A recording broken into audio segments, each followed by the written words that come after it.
Welcome to our virtual learning academy from the Wood County Committee on Aging. My name is Danielle Broglie, and here with us today we have Dr. Matt Hogan from McLaren St. Luke's Family Medicine. Our presentation is heat-related illness in older adults. Please welcome Matt. Thank you. Yeah, I just wanted to talk to you all about heat-related illnesses. It's July. It's a very hot month this month. It's very important that we are aware of that and that we have certain precautions because heat-related illnesses can be detrimental. They can take a toll on your body and they can be very dangerous. So I just wanted to share kind of what is a heat-related illness. It is essentially when your body has trouble regulating heat, essentially. So your body has an internal kind of thermostat. It's called the hypothalamus in your brain. It keeps it right around 37 degrees Celsius, and that's 98.6 degrees Fahrenheit.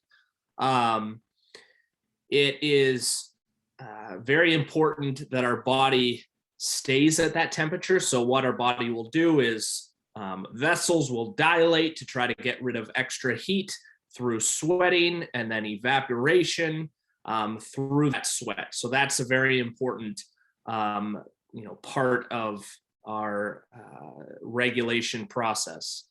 Who is at risk? Definitely older adults. When we get into our mid 60s, 70s, 80s, our bodies have a tendency to not work as well as they used to. The regulatory processes aren't as fine-tuned.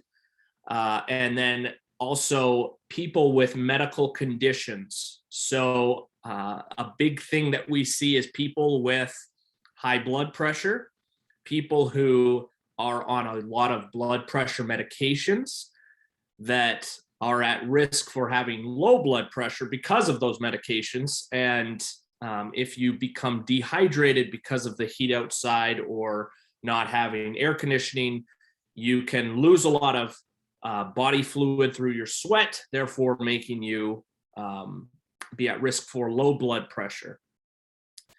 Diabetes is a big one. We see anybody who loses a lot of fluid through your sweat can become dizzy. And then also with that, a lot of the diabetes medications can also cause you to have low blood sugar as well. So we try to regulate that and change up people's medications depending on whether they are outside doing a lot of activities, not eating. So those are things to watch out for. Other things are heart problems. If you are, outside kind of doing a lot of hard labor and you're sweating, that can put a lot of stress on your heart, especially if you've had, heart attacks in the past or if you have heart failure. So those are things to watch out for. Kidney problems, another one, as well as thyroid issues. Those can be also kind of a interesting thing that we see, especially in older adults who are on something called Synthroid. If you're on that, you know that can sometimes cause you to have a little bit of dizziness, maybe elevated heart rate, things like that. So those are things to watch out for. Medications, big one we see is diuretics, so water pills. Those are Lasix, hydrochlorothiazide, chlorothalidone. If you're on those, you'll recognize those names. Those will essentially get rid of extra water from your body. So if you're out sweating a lot and you're on these diuretics, you're losing a lot of fluid.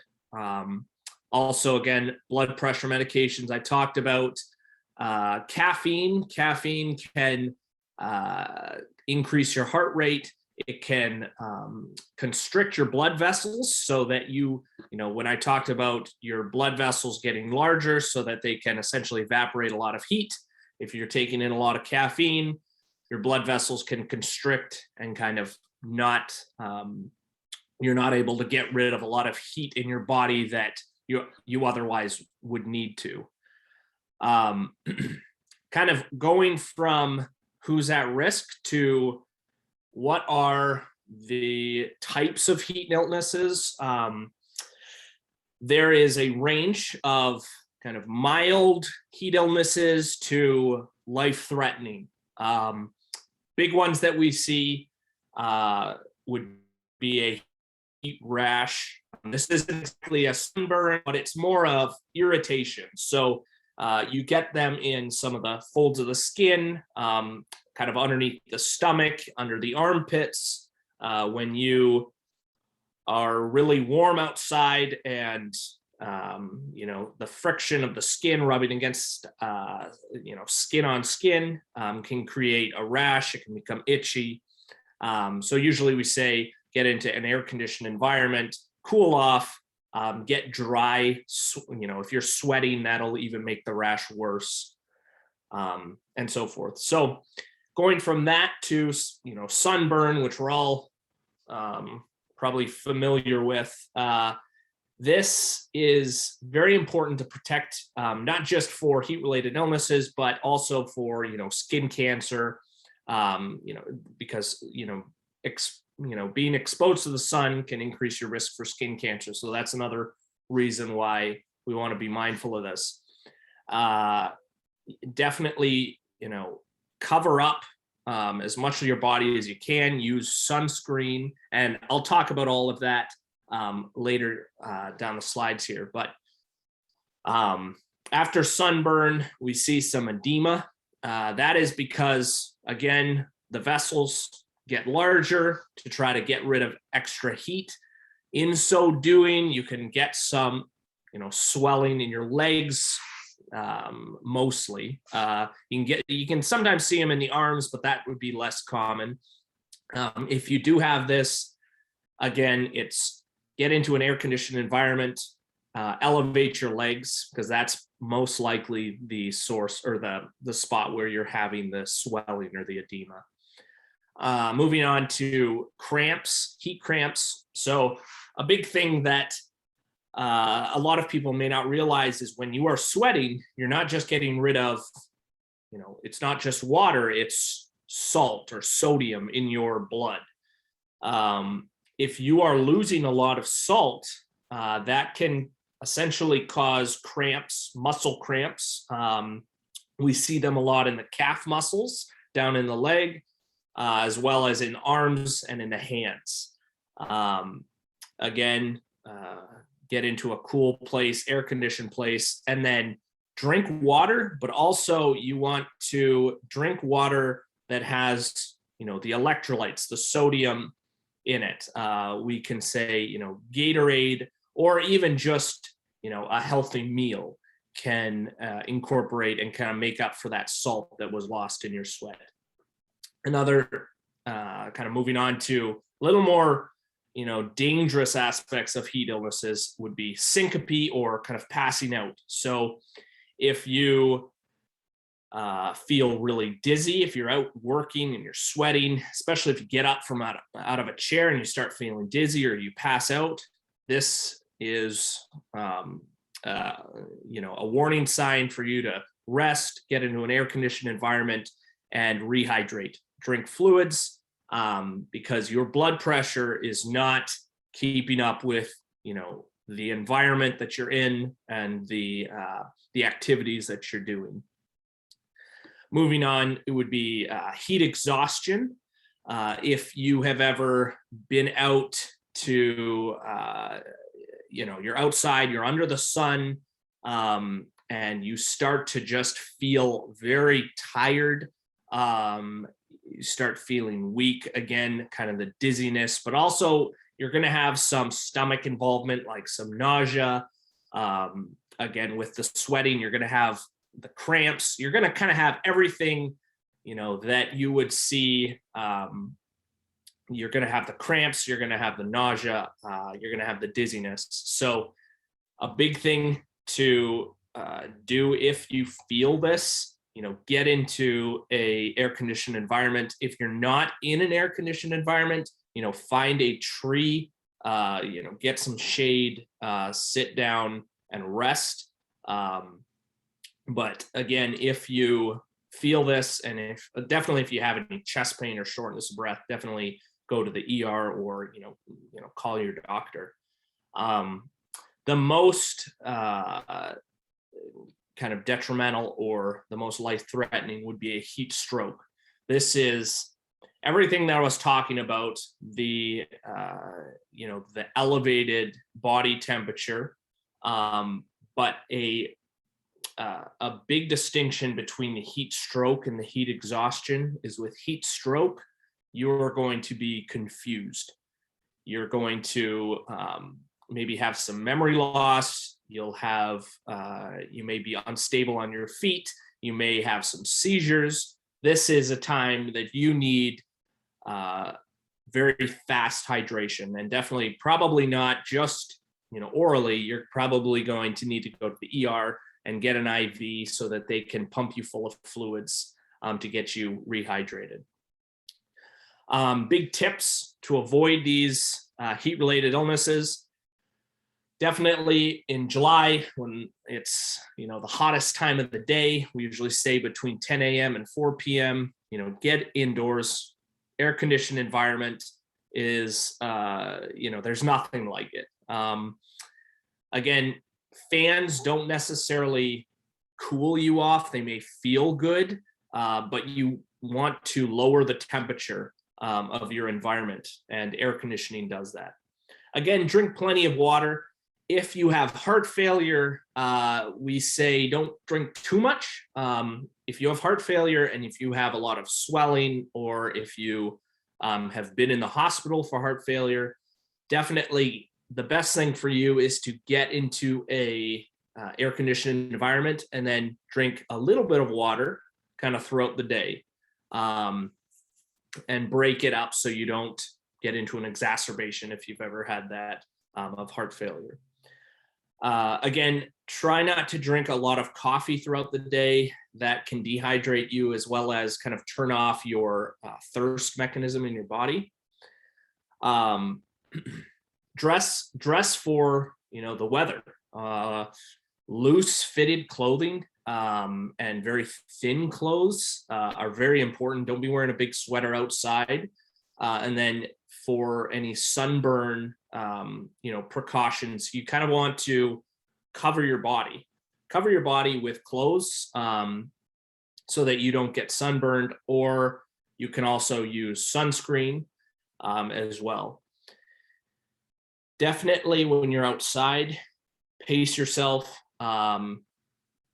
Don't take on too much. If you feel like you can't handle it, don't do it. You want to take frequent breaks, and you want to get into cool environments if you feel, that you are overdoing it. Again, don't, if it's the hottest time of the day, again, between 10 a.m. and 4 p.m., don't be out gardening under the hot sun for hours upon hours without taking a break, without staying hydrated. Definitely, if you're wanting to do, outside activities, I don't want to say you can't do that, but, be realistic and be smart about it. If you like the morning, try to plan it between, 8 and 10 a.m., do your gardening, maybe mow your lawn, or you can do it in the evening. The nice thing about the summer is you've got all the, it stays relatively light out up until 9, even 10 p.m. sometimes. So just plan accordingly. Another thing, ovens, stoves, that can definitely make your house or environment even hotter. Hot foods, large meals, those can kind of take a lot of blood supply to your gut, and it can kind of steal blood supply from your brain, from your heart. So smaller meals, lighter meals, kind of cooler meals are better. And that's usually the advice we give our patients. cool showers. I know sometimes, it can be a shock, but, I would say, lukewarm showers are good. You don't want to feel like you're kind of scolding yourself or, being really kind of being under a really hot shower that can kind of increase your body temperature throughout the day. So I would try to avoid that. Again, in exclamation points, use sunscreen. A big thing we try to say is use at least 30 SPF.